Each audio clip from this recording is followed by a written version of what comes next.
as well as one of our primary care providers. Michelle's doctoral research focused on pediatric obesity and prevention, and she will be speaking with us today on introducing solid foods. Hi, Michelle. Hi, Wendy. I'm happy to be here. So today we're going to kind of go over the when, what, and how of introducing solid foods. So hopefully this will give you some confidence as you go through this. I think it's also just good to remember, like with most things in parenting, don't let the perfect be the enemy of the good. Most babies are ready to start solid food somewhere between 4 to 6 months of age.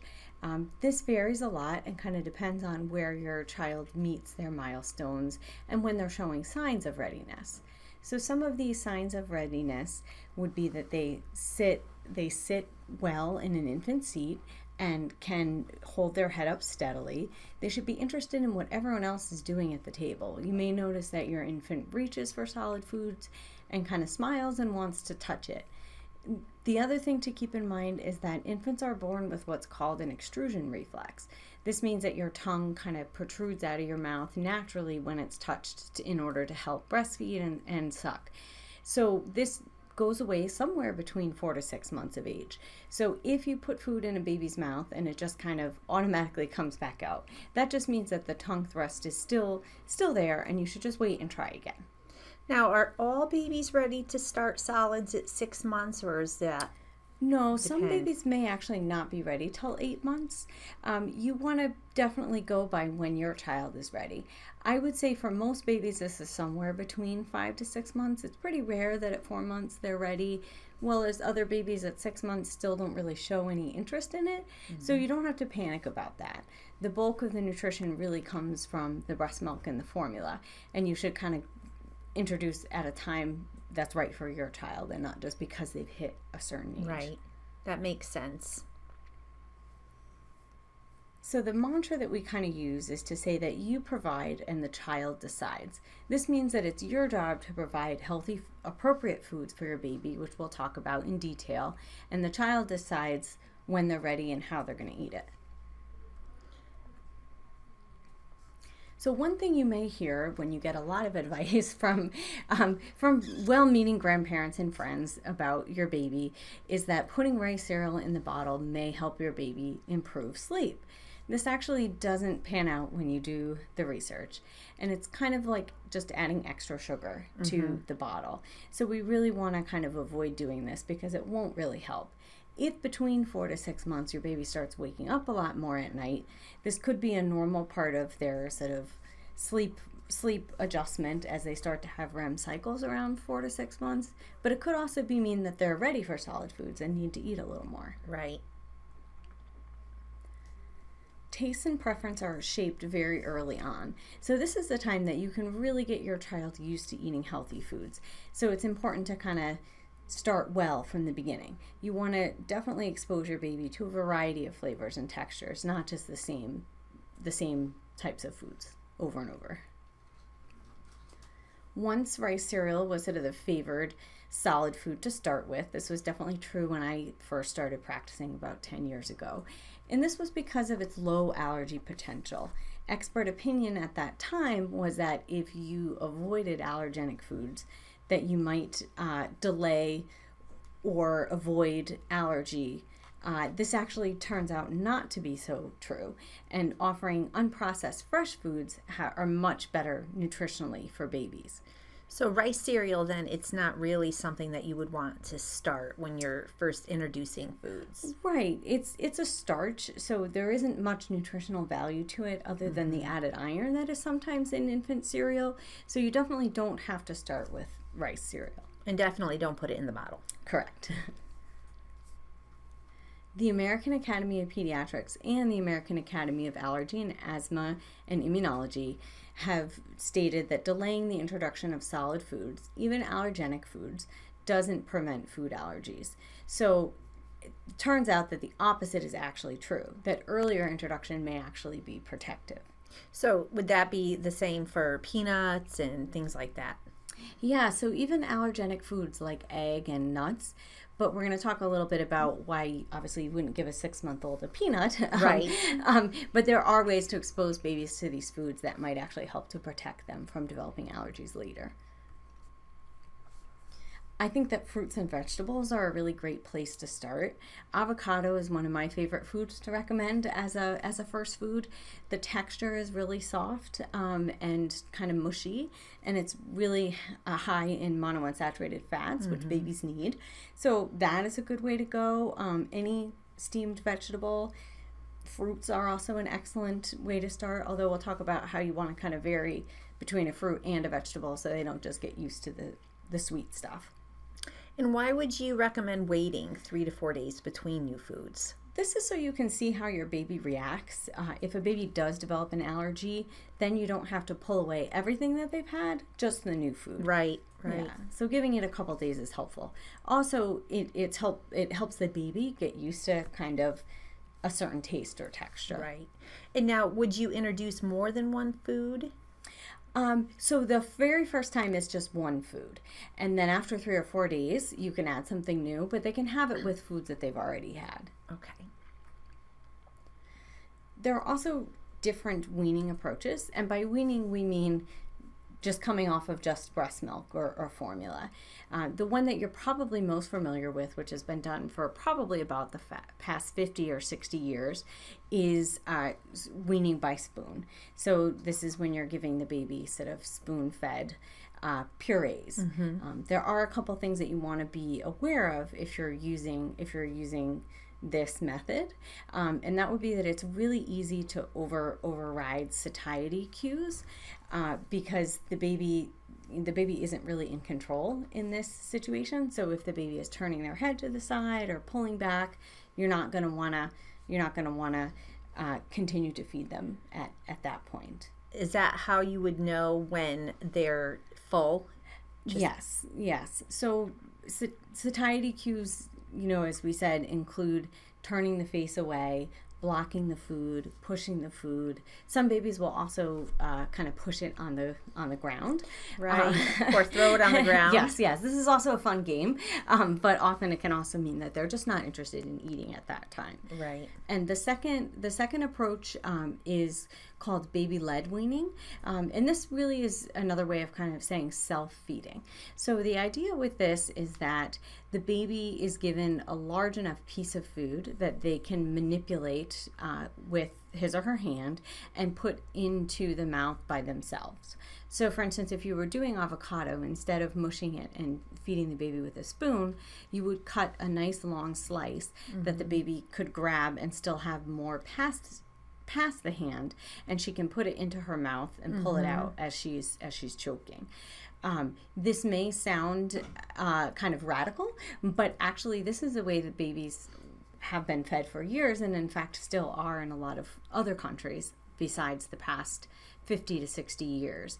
The studies that have looked at choking in these two styles of feeding show that it's actually the same. It's not about the method of feeding, it's about choosing an appropriate food for your baby, which we'll talk about. And what would some signs of choking be versus gagging?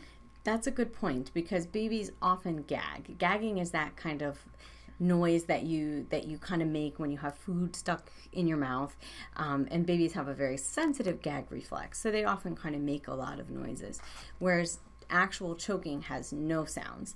The baby's face looks very concerned, and no noise is coming out. So it is important to know what to do in the instance of choking, whether or not your baby is spoon-fed or baby-led weaning. Taking an infant CPR class is never a bad thing to do. And other than avocado, is there anything else that would be good for them to start off with? So you could steam some broccoli if you're doing this style of feeding. If you were doing by spoon, obviously you would have to kind of puree it. Soft peas are often done.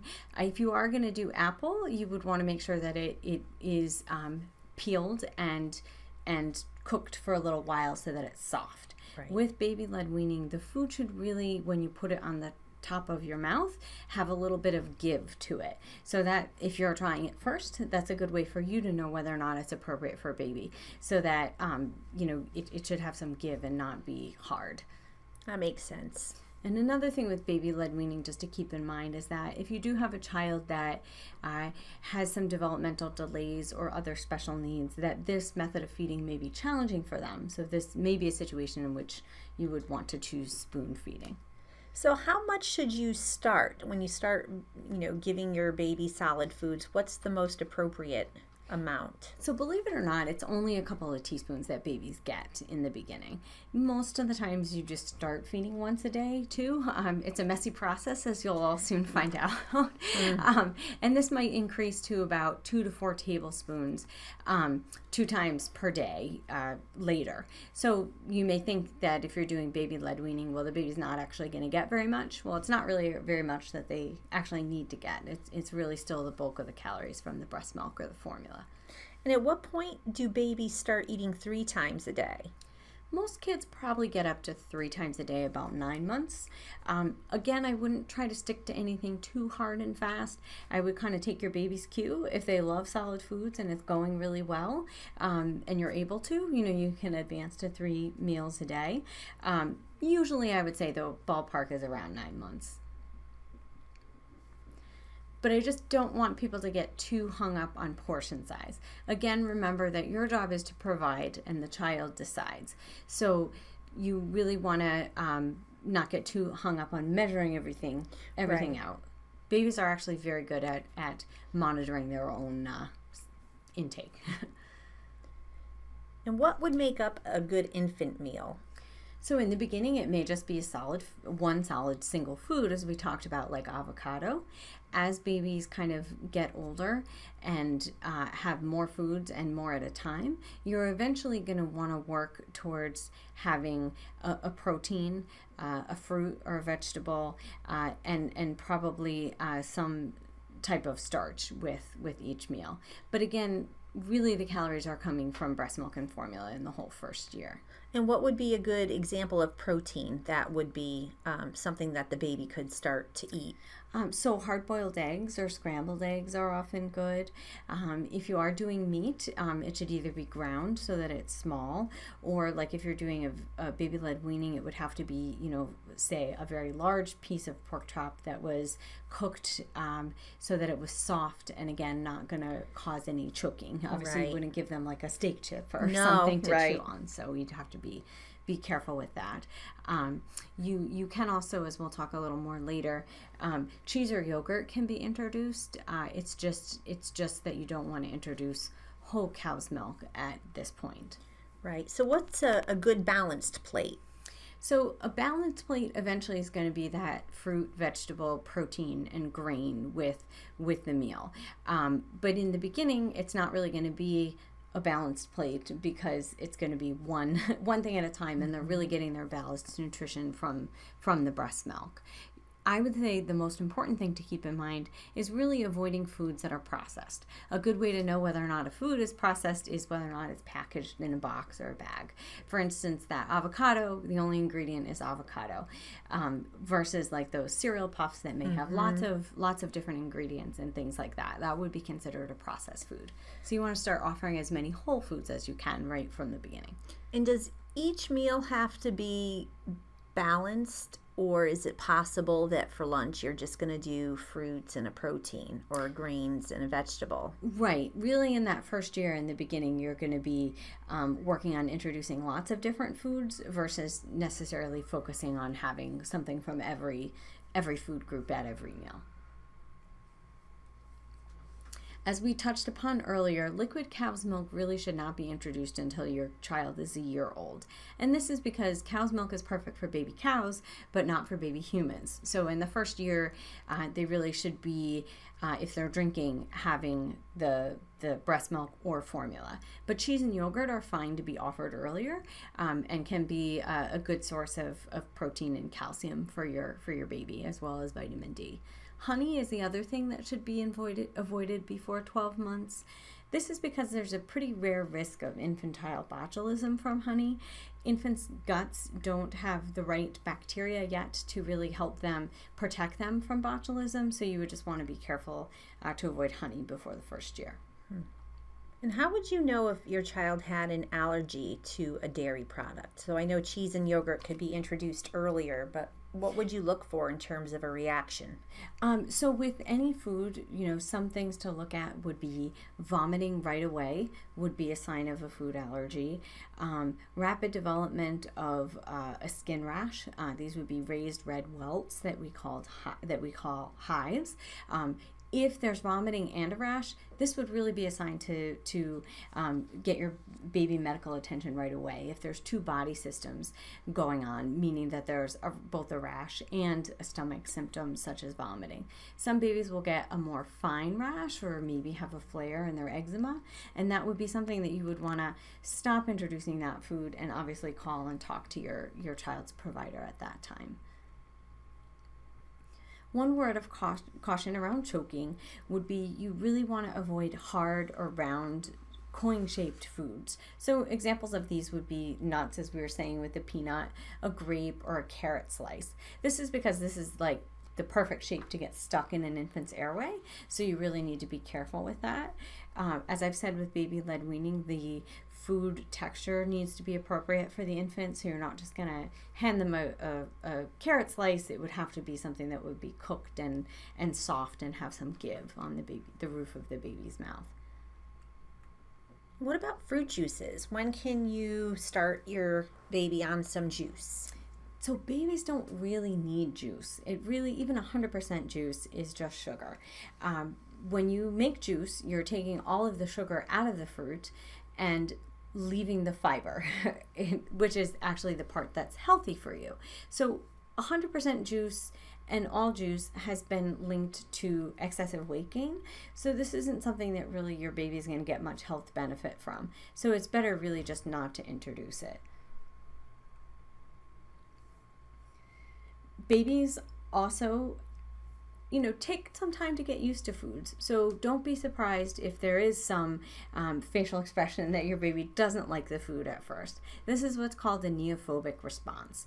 This means that they're kind of afraid of new tastes and textures. And some of this nature has built in because if a baby could crawl off and eat a poisonous berry, that would not be such a good thing.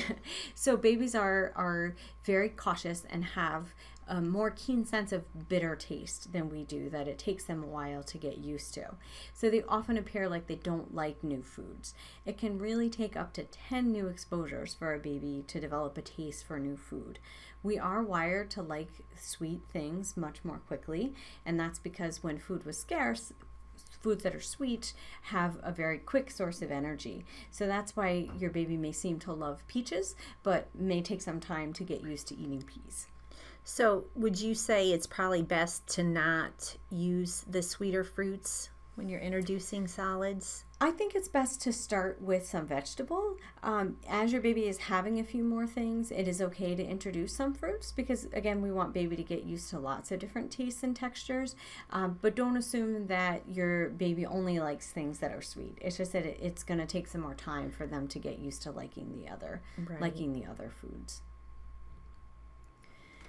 The other thing to keep in mind is that babies' palates, meaning their taste preferences, are really built in the beginning, and we get used to a certain level of sugar and salt based on what's in our diet.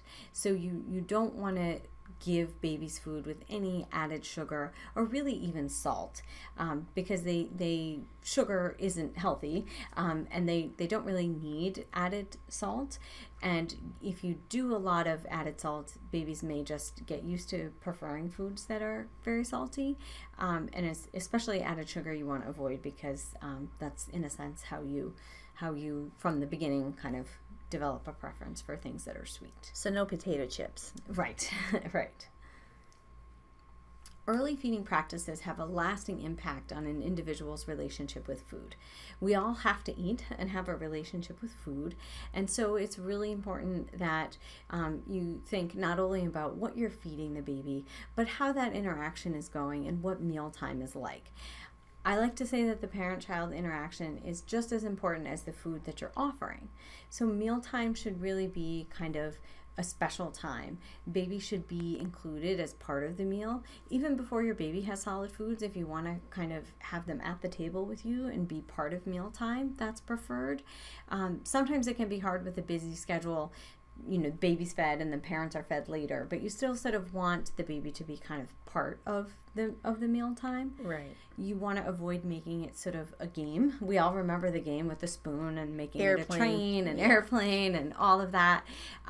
But really, you want to focus on the food and kind of smiling as your baby is enjoying something, and things like that. But really kind of paying attention to that too is important. Being aware of when your child is hungry and when your child is full is very important. So again, you don't want to be coercive or forceful in the feeding, because this is going to override your baby's natural ability to regulate their intake.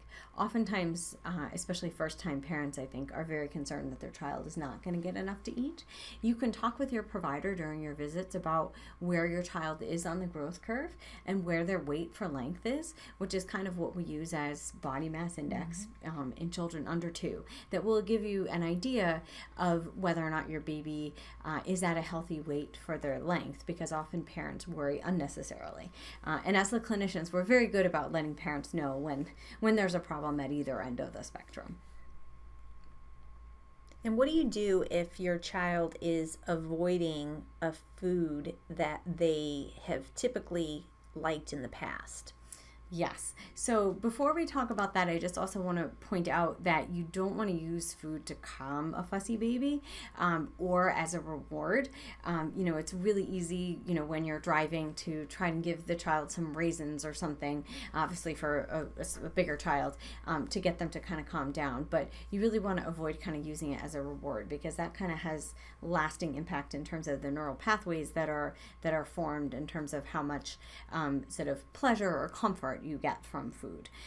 But it is a very common scenario that a baby will sort of refuse a new food. If a baby does refuse a new food, you just need to remember that you need to offer it again 6 to 10 times. Realize that your baby is going to need more time to adjust to this, rather than saying, well, my baby just doesn't like spinach. So these are things that you do want to do if your baby is refusing a new food. The things that you don't want to do is just assume that your baby doesn't like it and sort of scratch it from the next time. Avoid disguising the food. The kind of pouches that are very in vogue now that mix the fruits and the vegetables. One thing that I just want to use as a word of caution is that you don't want to just disguise the vegetables always, because then baby's not really getting used to tasting the bitter food or actually tasting the vegetables. And this is the time to get your kid used to the taste of vegetables and eating vegetables, not when you're 5 or 6 and sort of having these standoffs at the table over it. So if you were to use like a food processor, so let's say we have chicken, we have some corn, and we have some potatoes. I would think that I could just kind of mush it all together through the food processor, but is that probably not the best way to do it? You can certainly do that sometimes, but what you do want to do is make sure that your child tastes the vegetables sort of by themselves at some point, so that you're not just masking the bitter flavor.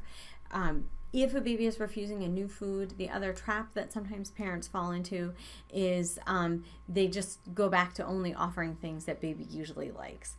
And this is how eventually you get kids that will only eat sort of chicken nuggets or french fries, because parents, out of sort of desperation, say, well, they won't eat that, but they will eat that. So it's important to continue to offer new foods, even if at first baby is not seeming to enjoy them. And what happens now, all of a sudden a baby liked the food and now 2 months later they're not interested in eating their sweet potatoes or their broccoli? Yeah, so this is something that you definitely do see. Some things to think about is that the baby may not be hungry. And so you never want to sort of force them to eat and be like, but you love sweet potato.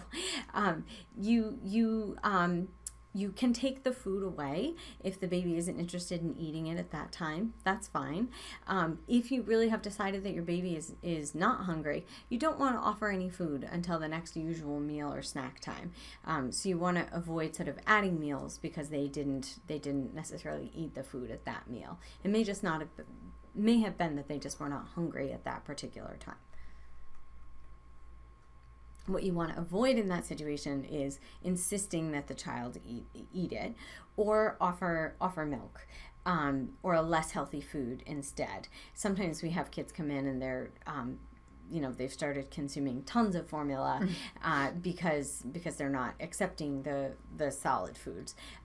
Let your baby take what they typically take, and don't substitute a less healthy food just because they don't want to eat what is being offered.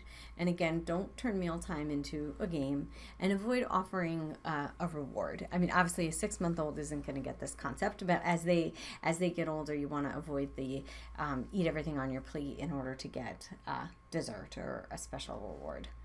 Is dessert okay on occasion? Yes, obviously a 6-month-old who's just learning to eat doesn't need dessert, so I wouldn't recommend introducing it at that time. But as children get older, sometimes having dessert is fine. The approach you kind of want to take is that sometimes we have dessert and everybody that wants it can have it, but not using it as a reward for eating vegetables. This kind of sends the message that the only reason to eat your vegetables is to get dessert. That makes sense. Well, best of luck to everyone with introducing your solid foods, and we hope everything goes well. Thanks for listening.